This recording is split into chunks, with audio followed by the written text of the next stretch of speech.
Hey guys, it's me Deanna and welcome back to my channel. In today's video, I will be doing a North Carolina A&T State University freshman advice. I have done an advice video for college freshmen for the first semester, but that was more of a general video, and I thought that I should do a video specifically for Aggies, just because I know that there's not that many videos out there, and I know when I was about to attend North Carolina A&T as a freshman, I didn't really have that many videos to look from. So I thought I'd just do a whole video specifically for my school, my university that I currently attend.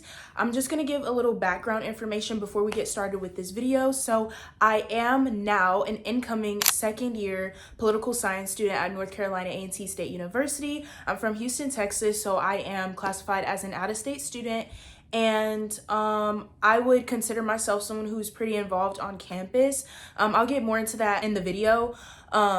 But yeah, so that's my major. I'm in the College of Arts, Humanities, and Social Sciences, so that's the college I fall under. So before we get started, make sure you guys like, subscribe, and comment down below videos you guys want to see me do next. Also, make sure you guys follow all of my social medias that will be on the screen and linked in the description below. And without further ado, let's get started. Okay, so first, I'm gonna quickly go over NSO. I know NSO starts soon. And if you don't know what NSO is New Student Orientation, and it is something that you have to attend to be enrolled in North Carolina A&T. So obviously I went there last year and I was in NSO 2. I know last year I think they had like 8 or 9 NSOs. This year they have somewhere in the teens. And at New Student Orientation, you'll do a whole lot of things. I actually have a video about a New Student Orientation and what I packed and kind of just vlogging the experience if you guys want to check that out. But basically at NSO, you will be staying the night. So you'll stay the night, and if you're a girl, you'll stay in Barbie or Morrow Hall, and if you're a boy, you'll stay in Cooper Hall, and then that is an all males dorm regardless. So Cooper, Barbie, and Morrow, they're on two opposite sides of this university. So Cooper is by the student center where the bookstore is, where one of our dining hall is, where a few of the restaurants on campus are, and then Morrow and Barbie are on the south side of campus where nothing is except like Williams and the library. And Williams, you'll be eating there mainly at NSO. So you'll eat breakfast, lunch, and dinner at Williams. And parents also can eat at Williams if they want to, but I'm sure parents probably don't want to eat at the dining hall. I know my mom ate with me like one of the days I was there, but other than that, she got her own food because it's dining hall food, which honestly, the dining hall food at NSO is better than the food that they service during the school year. So enjoy it while you can, and just know after the second week of school, it's not gonna be good like that again. And then yes, you'll be staying overnight, so make sure you pack a comforter or a blanket, sheets, and a pillow. You don't need to bring any elaborate decorations, please don't, because you're not gonna have time to even do that. Get there at least 2 hours, no, not 2 hours. Get there early. Just get there early. Don't get there on time. Get there early. Give yourself at least an hour, because you're going to be getting your Aggie 1 card at NSO, and your Aggie 1 card is what gets you into your dorm when you start school, and it's also what gets you into the dining halls. And you use your Aggie 1 for a lot of different things. You can go to the Element store, which is a store on campus. I'll get more into that later. And yeah, so you use your Aggie 1 thing, you use your Aggie 1 card for a lot of things, and you'll need your Aggie 1 for move-in day. So make sure you prioritize getting your Aggie 1 during New Student Orientation. Don't be lollygagging. I know you're trying to make friends, things like that, but just get your Aggie 1 and then you can go on about your day. Because I know a lot of people had to wait to get their Aggie 1s later on, and then I know my brother actually didn't get his Aggie 1 day until he moved in, which was a hassle. So make sure you get it the day of while you're there at NSO. And then the first day is really all the fun stuff and all the information. So you'll be in Corbett Sports Center, which is where our basketball and football, or our basketball games are, and our volleyball games. And you'll be there for a lot. And then whatever college you are. So there's College of Arts, Humanities, and Social Sciences. There's the College of Engineering, College of Health and Human Sciences, College of Science, College of Business, which is the GHOE. So I'm not missing anything, but whatever your major is, whatever college you fall into, you'll travel with those people. So those will be the people that you're around the most. So I would say definitely try to make friends with people there. I know I did. I really actually stuck with the people that I was in a college with, and I became friends with them at NSO, and I was friends with them throughout the school year too. So NSO is really the time to make a lot of your friends. Obviously not all of your friends, because there's so many NSO, so there's so many different students that are going to be at A&T and coming to A&T. But that kind of gives you a way to get your foot out there, and it gives you a time to find a roommate too. So you'll be around them majority of the time. Actually, you'll sit with them at lunch, you'll sit with them in Corbett, you'll walk around, and then I know they break us up into small groups, which is people from all around, boys and girls, and then people from all different majors in small groups, and then right after that is the social, which is really fun, or it was for me. It was really fun, and definitely socialize at the social. That's where you make a lot of friends. And if you've met people on Instagram already, which I know at that time I was, meeting some girls on Instagram, and they ended up being in my same NSO, and I met them there at NSO, met them at the social, and yeah. So I know that was a lot of information. If you guys want a video specifically just on NSO, what to pack and things like that, I think I'll just make one anyway, just kind of before NSO starts. But that was like kind of the rundown. I know it was a lot. Okay, next I'm going to talk about housing, which is a very important thing. If you're a freshman, incoming freshman at North Carolina A&T, housing is 100% guaranteed. You will have a place to stay. Now, will that place be on campus? I don't know, because A&T does have a housing crisis every year. So I know for me, a lot of my friends actually did end up having to stay in the hotels, which, I mean, the hotels that they had us staying in, I know for me, I stayed in Barbie my freshman year, which is another well, it's actually not an all freshman dorm, but it's the largest dorm on campus, and most freshmen stay there. There are a few upperclassmen that stay there, but for the most part, most freshmen stay there. And Barbie, that's also where you'll be staying at NSO, unless you stay in Morrow. And then, but like I was saying, Barbie kind of had a few issues. So we had to stay in the hotels, and those are the same hotels that they'll have other students staying in when they don't know where to place them. So if you don't register for NSO as soon as possible, you might have a chance that you'll be staying in the hotel, but they will find a dorm on campus for you. It just takes them a little bit of time. So I don't know how much time that takes, but just make sure you're registering for NSO as soon as you can, and you don't want to be one of the later NSOs. If you are, don't freak out. You'll still probably have a place on campus, you will have a place on campus, but I know some people did have to stay in hotels. So if you want that to not be you, just make sure you register for NSO as soon as you can. And now on the dorms on campus, so you will be, if you're a freshman, you'll be staying on campus, and on campus there is one all boys dorm. So for the boy moms and dads watching and the boys watching, one of your options will be Cooper Hall. That is an all freshman dorm. And if you're a girl and you got your little boo thing and he stays in Cooper, do not go in Cooper. You don't want to be caught in Cooper. You don't want to be called a Cooper trooper. You just don't want to be called in Cooper. And I've never been in Cooper and never will be in Cooper. But all I know is from the TikToks I've seen and my friends that stay in Cooper, Cooper is disgusting. So just don't be in there. Just don't be in there. Go to the library, go to the student center, go to Dudley, have a picnic date. Don't go to Cooper. And then there's way more all-girls dorms on campus, and those dorms include Curtis Hall, Morrow Hall, Van Story Hall, Spate, and Haley. So those are all the all-girls dorms on campus. And Haley is a mini Barbie. So if you stay in Barbie while you're in NSO and then you end up getting Haley for housing selection, then it's basically the same exact thing. It's just all girls instead of being co-ed like Barbie is. And then you'll be staying, there's only 3 stories. So yes, that's Haley Hall. And it's not communal, it's suite style. So Haley Hall, suite style, but all the other girls' dorms that I just mentioned, those are all communal style. So you'll be sharing a bathroom with, and then Holland, I forgot about Holland. And then you'll be sharing a bathroom with your whole floor.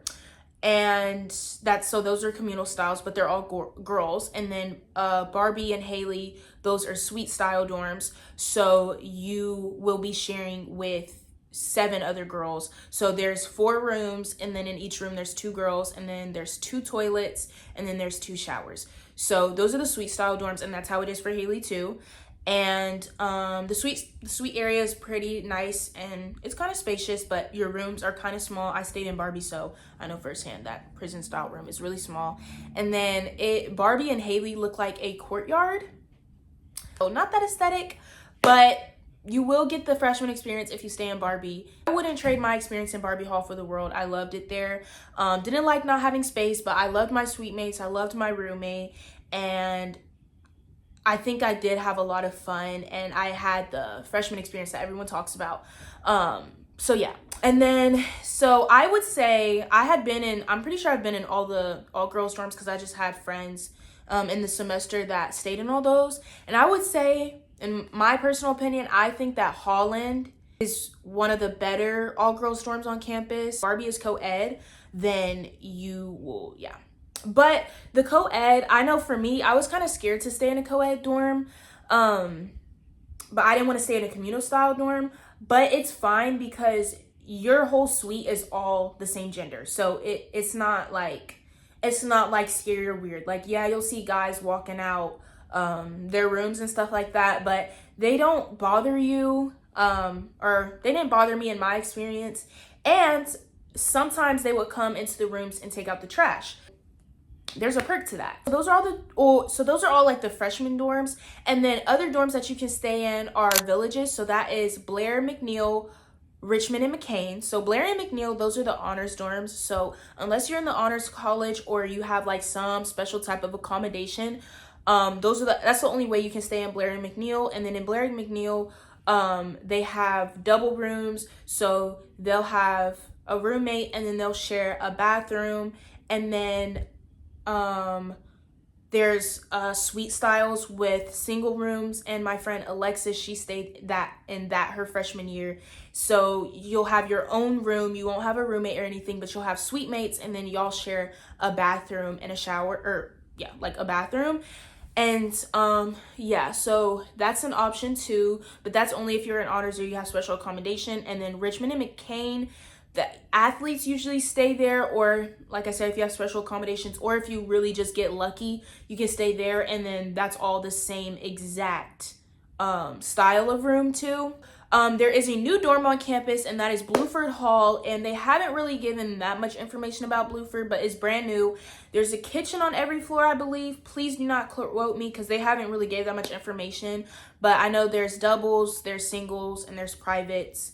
And a private is you have your own room, you have your own bathroom. All the girls' dorms are on the south side of campus, and then Cooper is on the north side. So it's by Villages, and it's by the Student Center. The south side to the Student Center is a hike, and a lot of classes will be in the academic quad. I'll get more into the layout of campus later on, but that is kind of a hike, so just to let y'all know. And then other dorms on campus that you can stay in if you get lucky too is Suites and Pride. Suites and Pride, it has the layout of, if you have a roommate, you'll share a bathroom with your roommate, and then if you have suite mates too. And then there's also single dorms. There's singles where you'll share with your suite mates. My brother stayed in that. And yeah, so I know that was a lot, but those are the dorms. So next I'm gonna talk about food on campus. Food on campus is like a hit or miss when you go into the dining hall. So we have fried fish and fried chicken Fridays. So they'll have mac on occasion. Second semester, having mac is like a hit or miss. Sometimes they will, sometimes they won't. But first semester, for the most part, I'm pretty sure they had mac like all the time. So fried fish, if you wanted fried fish, you'd go to Marketplace, which is what we call the mini calf. And then they would have fried fish. And that Marketplace is in the Student Center. So it's on the second floor of the Student Center. And then Williams Dining Hall is next to the south side of campus. And so they would have that, and that's like the main dining hall. That's the big dining hall. So people would say that's the big calf, or just Williams. And, you know, they would have food, whatever, dining hall, cool. And just recently they stopped doing like breakfast, lunch, and dinner, and stopping like, because sometimes they would stop and then like sometimes Williams would be closed, but now they keep it open from when they open, which is at like 9 or 8 a.m. till when they close, which is at like 7:30. And then Williams is the dining hall that's open every day of the week, whereas Marketplace, it's only open from Monday through Friday, and then on Friday they close early at 2. But Marketplace stays open later than Williams from Monday through Thursday, because I think you can go to Marketplace up until like 9 or 10 p.m. So that would be like the late night food place that you'd go to if you don't have any flex. And then when I was talking about the Aggie One card that you need, you use your Aggie One card or the Get app. Your Get app will have like your digital Aggie One card and barcode, and that's where you go to swipe in and swipe out. Meal plans, there's a lot. I don't know them, but I know the meal plan I had, which is what most freshmen had, was 14 meal swipes a week and $350 of flex a semester. If you're like me and you don't like the dining hall, you probably, if you can, want to choose a meal plan with higher dining dollars and lower meal plan swipes. Some people had like unlimited meal swipes, so they can swipe anytime, any day, whenever they want to, but they would only have $150 of flex. But I'm not gonna lie, you're not gonna use 14 meal swipes in a day. So I would get the 14 meal swipes and the $350 flex, because you're not gonna use like that. You're not going to use that much meal swipes because the food isn't that good. On campus restaurants that we have, which we need some more, but we have Qdoba, which is like a fake Chipotle. So if you know what Chipotle is, you'd be familiar with Qdoba. It's pretty decent. And then we have 2 Starbucks. We have a Starbucks in the student center, and then we have but you can't use, I don't think you can use your flex in that Starbucks. You'd have to use real credit card or real, yeah. And then the Starbucks within Williams Dining Hall, you can use your flex there. And then there's also a Chick-fil-A. There's a Pavo's Pizza store called Elements. You can use your flex or regular credit card, and that has, it's like a mini grocery store, so you can get like lotion, toothpaste, toothbrushes, but you can also get a lot of snacks. They'll have like hot pockets, pizza rolls in the freezer section. It's overpriced, but it is really convenient. And then in the student center, we have Wild Blue, which is an Asian food place. So they have like orange chicken, sushi, boba. And then there's a Subconnect, which is like a fake Subway. And then Einstein Bros, which is a bagel place. And freshmen, you probably can't have your car on campus. But around campus, I'd say the main 2 places that everybody goes to eat is Lux, because on Tuesday they have 50-cent wings.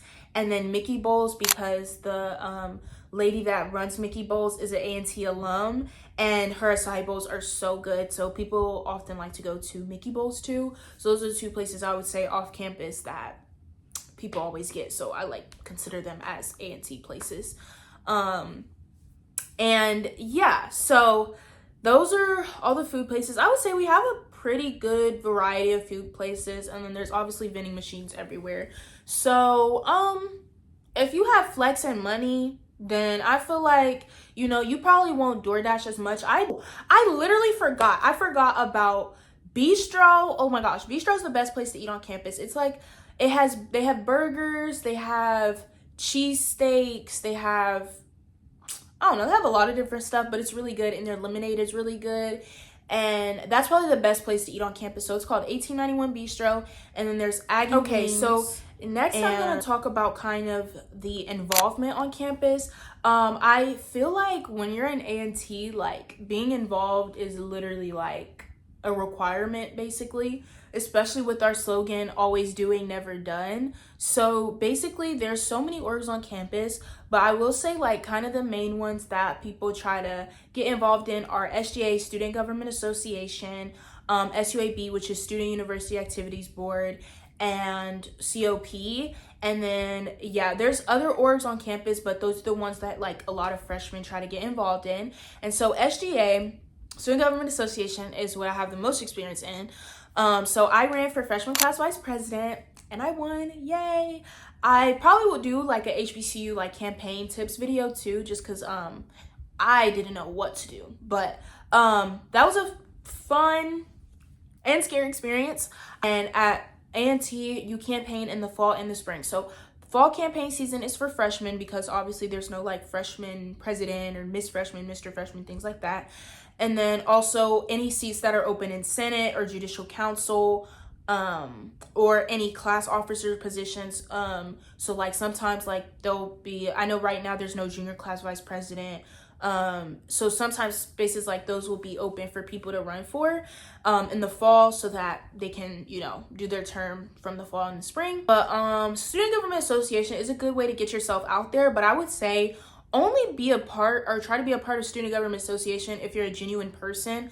Don't try to just do SGA just to do it, just put on your resume, because you have to do work in SGA. And if you don't do work, people are going to come for you, rightfully so. Not in a rude way. You should never come at someone in a rude way, but I will say, like, if you're running on initiatives and you're claiming that you're going to advocate and represent for your class, but you act Hollywood anytime someone comes up to you, or you're saying that you're going to do all these things and you're making all these false promises that you can't even do, but you would know you couldn't do if you actually read the Constitution, don't run for SGA and just be on another org on campus. There's so many orgs on campus that you can be a part of. If you want to be a Miss, you don't have to be a Miss class officer to do that. And just know, like, what you're signing up for. If you are running, and I know there's a lot of freshman girls and guys that probably want to be Mr. or Miss Freshman, because that's always the one that people run for the most. Just know you're going to be spending a lot of money. That is a lot of money. Even if you, when you win, or if you win, with that, you have to spend a lot of money. So just know what you're running for. Know what you can and can't do. Read the actual Constitution so you know what you can and can't do, and what you can and can't promise. I would say kind of just reach out to people that are in SGA so you can ask them about, you know, how they ran their campaigns or any advice they have, because SGA is like one of the more known orgs on campus. So a lot of people try to be a part of it, but they don't really know how to go about it. So yeah, definitely ask them about it. And then SUAB, I know they have this thing where they have interns. So, and SGA does too. So if you don't want to run immediately when you get there, you can always apply to be an intern. I know a lot of people apply to be an intern, so it's actually pretty competitive. But if you do have the chance to do that, you can always try to be an intern. And then also the SGA e-board has office hours. So utilize those. Like, if you want to run, literally pop up to their office hours and ask them how they ran their campaign or what advice they have. And I feel like 9 times out of 10, they're not going to be rude about it, and they will actually like tell you, because a lot of the people on the SGA e-board are upperclassmen anyway, so they're going to leave. Or even if they're not, like, they're probably not going to run again, or if they are, they're going to run again later on. So they're not going to view you as competition or anything. They're probably just going to tell you straight up like how to do it. And you know, the people that I know in SGA are very sweet, so I don't think that like you should be scared of anything. But yeah, utilize office hours. But then back to SUAB. So SUAB is one of the more known orgs on campus too, because they help SGA. So the SGA vice president of external affairs and then the SUAB president, they plan GHOE, which SUAB has a lot of events too that are really fun and free. So SUAB is low-key, like, even if you aren't in SUAB as like an intern or an e-board member, SUAB is good because they have a lot of like events on campus. And my biggest recommendation for freshmen to get out their dorm is to just go to SUAB events. So before you go to NCAT, make sure you follow NCAT SGA and NCAT SUAB. I'm SGA again, actually. Forgot to say, I'm actually a senator. So if you are a part of the college arts, humanities, and social sciences, even if you're not, and you have any questions that you want to reach out to me about, I am a senator. So I will be meeting consistently with our dean, with professors, with the chair, to kind of get initiatives out. So if you have anything or any recommendations, then definitely let me know, my Instagram or in the comments or anything. Or I know senators, I think I know at least one senator from every other college too. So if you have any questions you want me to ask them too, even if you're not in the college arts, humanities, and social science, I can definitely do that for you. And then NSP, you also need to follow NCAT NSP. That's the new student program. So those are all your ASLs. And then also like they have events too. COP is the Council of Presidents. So there's organizations within COP. So in the beginning of each semester, there's a COP org fair. So all of the organizations that are under the Council of Presidents will be there. And I definitely recommend you go to the org fair, because that's like really the main way you can know about orgs. Or I'm gonna plug my best friend real quick. She has an org on campus called Speak Out. And the org fair, the first semester of this academic school year was postponed. So she did a Instagram post with all the orgs on campus, or most of the orgs on campus that she could find for each major in each college and things like that. So I'm going to tag Speak Out so you guys can go look at that, so you can know what orgs you want to join before the org fair. And yeah, so definitely for involvement, I would say social media is your best bet to be looking up these organizations on social media. And there is literally an organization for anything, and if there's not an organization for what you want to do, make your own. Okay, so next I'm going to talk about financial aid and scholarships, and then in this I'm going to put in the honors college. So if you are part of the honors college or if you're applying to it and you're not like a freshman yet, or you're not about to be a freshman yet, and you're thinking about applying to the honors college, definitely do it. Because the honors college offers, honestly, I'm gonna just be honest, so many more opportunities and so many more perks than just being a regular student at A&T. If you're in honors, one, you get the best housing on campus. You get to stay in villages. And then you get to move in early. You get to be paired with like honors college ambassadors, so you kind of get like a mentor relationship. You get considered for full ride scholarships, and those full ride scholarships include Cheatham White Scholars, Dowdy Scholars, February 1 Scholars, and then outside of that, there's Power of 4 Research Fellows for people that are in the College of Arts, Humanities, and Social Sciences, and then there's also Willie E. D. Scholars. So there's so many ways that you can be a full ride recipient from A&T. Me personally, I have a full ride, or I have my college paid for. My entire first year of college was completely paid for through the Taco Bell Live Moss Scholarship, which is a up to 4-year renewable scholarship. I didn't get that much from A&T in scholarship money. I am a merit scholar, but I just didn't get that much. A&T does not give that much money, and I'm an out-of-state student, so out-of-state tuition is about $25,000 to $30,000. And then if you stay in Blueford, that's even more expensive. So keep that in mind too when you're picking housing, by the way. But yeah, so if you are in honors, yeah, so many more opportunities and community service opportunities and mentorship opportunities, and you get better housing. So I'd say definitely apply to honors if you can. If you are already about to be a freshman at A&T and you didn't apply to honors, because I think that you find out if you're in honors pretty soon, because they open the application in the second semester of an academic school year. So you can, even if you're not in honors when you first enter A&T, you can be in honors your sophomore year, your junior year, your senior year, by applying the second semester, and then you'll get notified before you start your academic school year if you're in honors or not. And then through being in honors, you're able to register for classes early, you're able to register for housing earlier, you're able to do so many things that you need. Now moving on to scholarships. If you're not one of those full ride scholars that I mentioned, A&T is not going to give you that much money. So definitely be applying to outside scholarships, and honestly bug and irritate financial aid. It's their job, and I will say, since they don't give that much money, apply to outside scholarships, but also like bug them, because A&T has the money. I'm gonna just keep it a bug. A&T has the money. Also for me, I only went to the financial aid office one time because they tried to play with my refund check, and I would say that, yeah, you need to bug them sometimes because they're really slow with processing things, and they were really slow with processing my scholarship too. So you have to bug financial aid. Yeah, so that's what I'm gonna say about that. Like, you just have to bug them, and then you have to beg for the scholarship money, because I'm not gonna lie, unless your dad is like Bill Gates or something, $25,000 to $30,000 if you're an out-of-state student a year, that adds up. And then don't let your parents have other kids. That's really hard to afford. So definitely be applying to outside scholarships to help. And I would say the main two places that you need to be looking at for scholarships, the main two places you need to be looking at for scholarships is Thurgood Marshall College Fund and UNCF. Thurgood Marshall College Fund, they literally have a scholarship portal application open right now. Go to Thurgood Marshall College Fund's events. I went to their DevCon, and that was a great experience. They gave out a scholarship there. They gave out meta glasses to student speakers. So go to Thurgood Marshall College Fund's events, apply early so you can get there.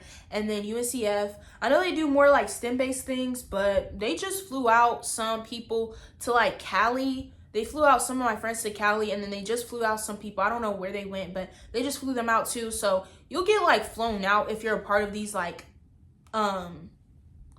outside of A&T like programs and things like that. So next I want to talk about the social side of A&T, because after the fall semester, there was like a trend on TikTok kind of going around where people were saying they're transferring from A&T, they didn't like A&T, they won't come back. And me personally, I am never one to diminish anybody's experience because I hated high school. So I know how it feels to hate the institution that you attend, and I would never diminish anyone's like what they go through, because you never know what someone's going through. And I could see from someone who, I would say for the most part, I enjoy A&T, I can see how someone does not enjoy A&T. A&T is a very much like overstimulating school. Like there was so many times where I had to leave my dorm at 2 a.m. to just walk in peace and quiet because I didn't have any sense of peace and quiet throughout the day.